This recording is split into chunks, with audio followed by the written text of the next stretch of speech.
We're all over the place. Yeah, like that's a really good way to put it. We're all over the place. We're just trying to get it right.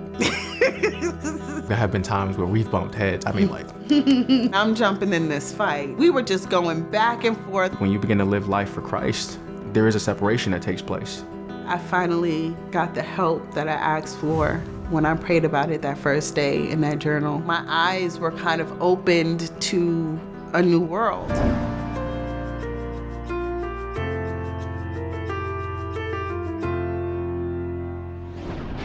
Because the rehearsals were so far away from where we were stationed in Jersey City, we constantly had to take these drives every rehearsal to where I was listening in a little more, and then they got to politics. Now, you're into my reign, okay? This is where I put on my boxing gloves and I'm jumping in this fight. We were just going back and forth, so our start to our relationship was politics. He was far on one side and I was far on the other side. I remember we got into one particular discussion. We didn't agree with each other. I presented to her some information. She came back to me at the next rehearsal and was like, hey, I went home and I did some research about what we were talking about, and you were right. I'm the type of person to where I need to research for myself to figure this out. And I would go home and I would research for myself what we just debated about. And I realized that was wrong. My mind was blown. I'm like, wait, what? Like, you changed your mind based upon some facts and evidence that was presented to you? And she was like, yeah. And I fell in love with her right there. My eyes were kind of opened to a new world. I went rummaging in my stepfather's library and I found a Bible. I don't come from a Christian background. He's not Christian. The Lord just magically put it there. I'm gonna say that. But I found a Bible and I sucked everything up and I texted to him and I asked him, where do I start?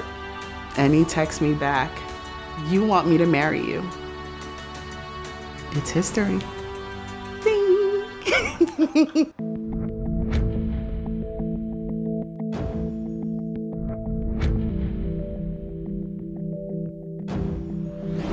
She had just gotten out of a really, bad relationship, became a newly single mom. That was a hurdle for me. I had to alter my preferences a little bit. And she had to alter her preferences a little bit for me too. Like I said, my conduct hadn't been entirely conformed at the time when we started getting together either. Our first date, he told me, I'm looking for marriage, and if that's not what you're looking for, then you need to stop the date right now. And I said, okay, I've never heard anyone say that before, so I'm gonna stay right here. And we're gonna finish this date. The first date, we went to a bowling alley. We played 2 games of bowling. The first game, I destroyed her. No, absolutely not. I blew him out by 20 points. And then the second game, she beat me. And she still holds that over my head to this day. And then we went out to a restaurant. They had a little nightclub downstairs thing, but I didn't want to, take her out drinking. We had a good time, we danced, and then we went to the waterfront and we stayed out till about 4 a.m. just talking. You can see the New York City skyline from the opposite side in Jersey, and we just walked it for hours until about 2, 3 o'clock in the morning. And it was amazing, just talking. We spoke about everything, laying it all out there. I told her how many kids I wanted, the dynamic of my family that I wanted to structure and lead in a Christ-like way. And she didn't quite understand all of it, but she trusted and she was on board, so I appreciate her for that. I remember he told me his life story and I cried. This is completely opposite of my story. A lot of times you think all Black people have the same story. All my life, I'm thinking there's somebody keeping Black people down and, we have to stand up for Black people and all the things. And he's like, hold on, in my community, it's us Black people that's holding us down. And I'm like, what are you talking about? This is not right. This is not what they talk about on the news. This is not what's going on in college. She wasn't saved when we first got together either. I didn't want to be unequally yoked, but I prayed on it. I said, Lord, if this is a woman, with whom I can come together with and you can just be glorified optimally, let her get saved. And if she gets saved, I will marry her. Then our second date was the next day. And that was when we had more of the conversation about marriage and more kids and names and just all the things. And someone came up to us and was just like, you guys are a beautiful couple. And we weren't even together yet. And we were like, okay, I guess that's confirmation that we need to just get together. And we did.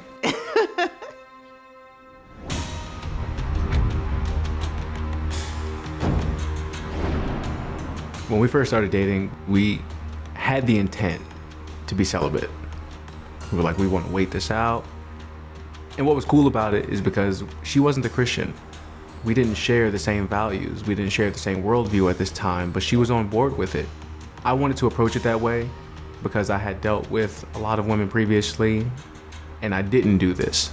After, so long of dealing with women and not taking them seriously, I was like, the next woman that I take seriously, I'm gonna marry her. So there was about a period of 3 years of me just being single, but dealing with women in between, and with no intention on taking them seriously or going anywhere with the relationship. And I didn't want to do that anymore. And that was something that I wanted to do for her and also for myself as well, to see if I could be committed in the way in which I should be. So I wanted to show her that I valued her. So that's why I was like, would you be willing to do this with me? And she was like, yeah, absolutely. But it just made it 10 times harder to remain celibate. However, we would fall off the horse, but we would always get back on. And even though she wasn't a believer, she would pray with me. And she started feeling conviction about it as well. I'm like, she's being convicted of something. So we started attending church. And with us attending church, like I said, I still was struggling a little bit with smoking weed. And when I was trying to stop, Christmas of 2017, my sister buys me this huge thing of weed. Like, I know how much you love it. And I was like, oh, come on, I'm trying to stop. Like, so that was a whole thing. I had to get rid of that. She didn't know that I was trying to stop. She didn't know that the Lord had been convicting me really seriously about that. We were in what's called a sife. It's just a rotation of just a bunch of people just smoking, passing it around. It got to a point where I was there and I didn't want to be there. And people would pass me the blunt. I would just hold on to it for a while and I would pass it to the next person. And no one knows, no one's really paying attention until one day one of my friends did notice what I was doing. He said, I noticed that you haven't smoked in a very long time. You've just been taking it, holding it, and then passing it. I'm like, I'm just gonna be honest with you, I don't want to do this anymore. When you begin to live life for Christ, there is a separation that takes place in between like your family, friends that you grew up knowing and loving, where you guys had everything in common because you're from similar backgrounds and you do the same things, and a huge just chasm of indifference grows in between you because I'm called to live life and go this way, and they're still going that way. But Alexcia worked with me through it all. She didn't judge me. She didn't make me feel bad about it. I actually started to grow in Christ likeness in that regard to a point where I didn't need it anymore. Definitely feel liberated.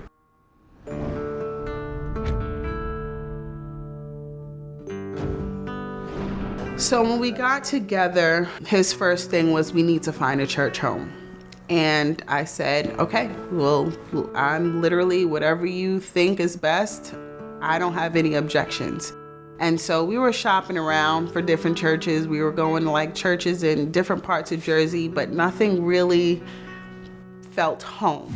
I had jeans on, work clothes, a plaid shirt, and he's like, come on, let's go to church. And I'm like, I'm not dressed for church. Let's try next Sunday. And he was adamant. It was like, no, we're going right now.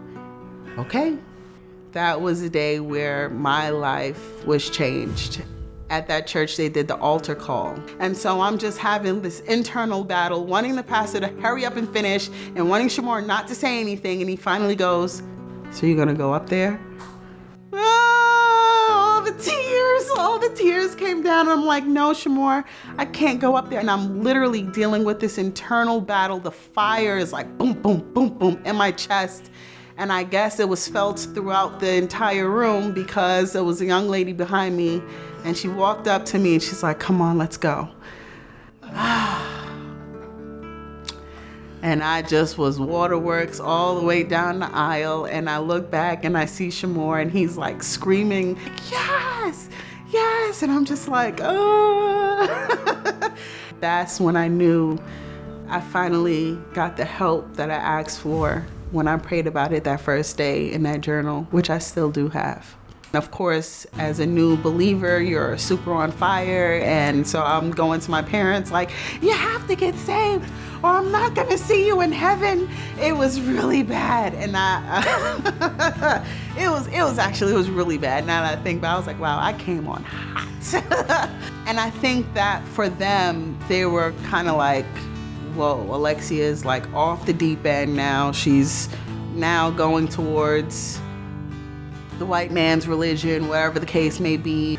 And when she finally did get saved, her growth was just exponential, and she's been a huge help. And we've grown together a lot since she's gotten saved. So I'm grateful, and I praise the Lord for, her life and her journey in Christ as well, that I'm able to witness that and be a part of it. And I went and I bought a ring the next week.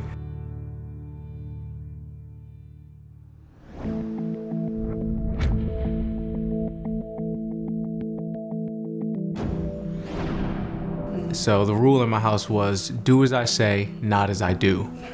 So that leaves room for them to be able to make all the mistakes they want without taking accountability. You just don't do it. Mm-hmm. I can do what I want to do because I'm an adult. You're a child. Stay in your place and do as I say.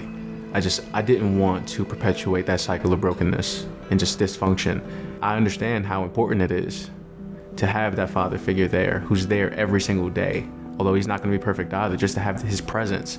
I didn't have that, but I know how much I wanted it for me. So I was like, I'm going to give that to my kids. I was on a podcast the other day. They were asking me, like, what are some things that you struggle with? I was like, being a husband and a father. I'm trying to be something, and I'm trying to be great at something that I've never seen. I've never witnessed this firsthand. Yes, I have the representation of what the ideal man is supposed to look like in the form of Christ. But there's just certain elements that I just think come from experience. Mm-hmm. So a lot of it was just trial and error. I think the same for me. Although I had a great mother, there's still the spiritual element that was missing. Also, along with now that I'm a stay-at-home mom, I'm also operating and being something that I've never seen before. For me, I can't go to my mother for biblical advice on how to get over something, how to, scripturally deal with being a stay-at-home mom right now. And it's just hard for me. So right now, literally all I have is the scriptures to guide me through this. We try to take accountability for our mistakes as much as we can. If we do make a mistake, we're very mindful to say, hey, look, we're sorry. Daddy messed up. Show them that we're not perfect and that we're also willing and able to take accountability for when we drop the ball.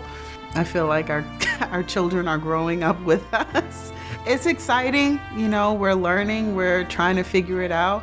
Growing up, hearing a parent say I'm sorry is slim to none. So I want to make sure that I tell my daughter I'm sorry if I've done wrong. And so she doesn't grow up with this skewed vision of Christianity, thinking that we lived a perfect life on the outside and we weren't perfect on the inside. We're not perfect anywhere. Mm-hmm. So I want her to really understand that. Yeah. When we first got together, I was so opposed to the idea of potentially being a stepfather. It was rough. Our life is just riddled with brokenness, with chaos. I was struggling with the idea of embracing a child that wasn't mine. I felt conviction. Love is not pain. Love does not hurt. It's a choice to sacrifice for someone else. I was just in a really dark place spiritually. People calling me a bum. Yeah. He does have a real job. Yeah. This is real. We're all over the place. Yeah, like that's a really good way to put it. We're all over the place. We're just trying to get it right. I'm just at awe at the way the Lord moves, that no one can ever tell me that he's not real.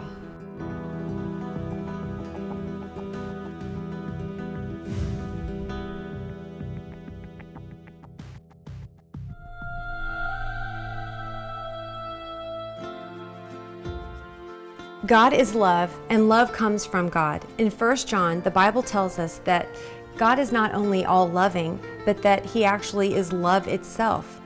The heart of the Parent Compass television show is to bring the transforming love of God to families everywhere. In every Parent Compass episode, true stories reveal family struggles and how their lives were radically changed by the love of God. Parent Compass, an award-winning television series, is completely funded by people like you. If you have been touched by God and you want to share God's love to others, would you please pass it on? Jesus tells us to go into all the world and to tell about Him. With your donation, you allow us to take this television show into many different nations and in many different languages, free of charge. And a portion of your donation goes to Parent Compass Outreach to feed starving children. Your gift does so much. To make your tax-deductible gift, go to parentcompass.tv/donate. That's parentcompass.tv/donate. And thank you for sending love and hope around the world.